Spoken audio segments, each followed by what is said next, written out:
बारामतीमध्ये आज जनाक्रोश मोर्चा निघालाय। मोर्चात देशमुख कुटुंबीय सहभागी झालेले आहेत। त्याची दृश्य सुद्धा आपण पाहिलेत। बारामतीमध्ये आज जनाक्रोश मोर्चा निघालाय।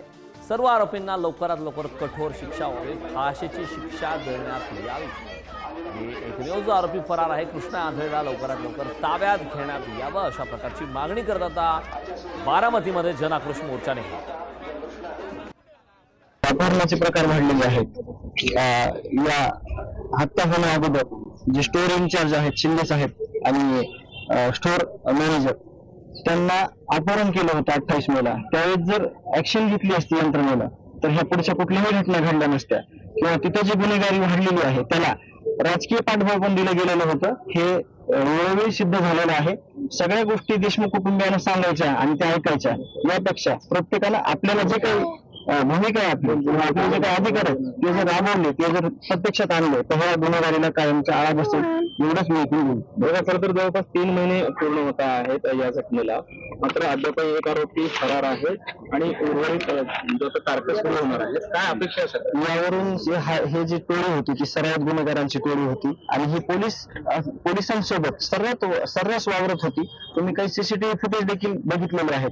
307 मध्ये फरारी असणारा आरोपी हा जो कृष्णा आंधळे आहे तो मागच्या 2 वर्षापासून फरार आहे। तरी पण केज पोलीस आणि धारूर पोलिसांत तो सर्रास त्याचा वावर होता।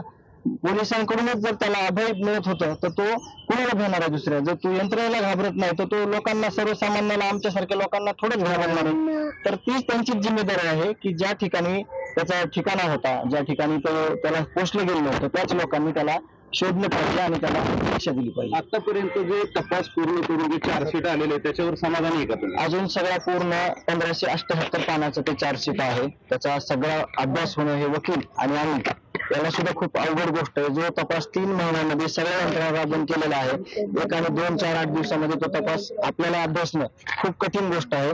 तरी पण आता जे काही राहिलेला भाग 2 आहे, जे सप्लिमेंटरी चार्जशीट होणार आहे त्याच्यामध्ये देखील काय काय होणार आहे त्याच्याकडे सुद्धा बघणं हे म्हणजे गांभीर्याचं राहणार आहे। सप्लिमेंटरी चार्जशीट होणार असं तुम्ही सांगता, त्याच्यामध्ये काय असं अपेक्षित आहे तुम्हाला? देशमुख कुटुंबांना काय अपेक्षित? या लोकांना ज्यांनी राजकीय पाठबळ दिलं, त्या लोकांना ज्यांनी पोचलं, जे आरोपी त्यांना फरार केलं, त्यांना सगळ्या चुकीच्या कामाला त्यांनी अभय दिलं, या लोकांची नावं ह्याच्यात आली पाहिजेत, मग ते किती मोठी असो, आणि त्यांना ही शिक्षा झाली पाहिजे।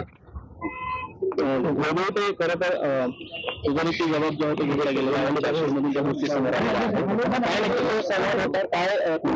काय जबाब दिलेला आहे? काय घटना घडली याबाबत मी नंतर बोलेल, पण आज आम्ही या बारामतीच्या मोर्चामध्ये आज माझ्या वडिलांची जी माणुसकीच्या दृष्टीने जी हत्या झाली आणि बीड जिल्ह्यातील जी वाढणारी गुन्हेगारी आहे, आमचा फक्त म्हणजे आम्हाला कुणावर राग नाहीये, द्वेष नाहीये, फक्त आम्हाला एवढं वाटतं की माझ्या वडिलांची ज्यांनी हत्या केली किंवा त्यांना मदत करणारे जे कोणी असतील किंवा ते प्रशासनातील लोक असतील किंवा इतर कोणी असतील त्यांना सुद्धा यामध्ये आरोपी करावा।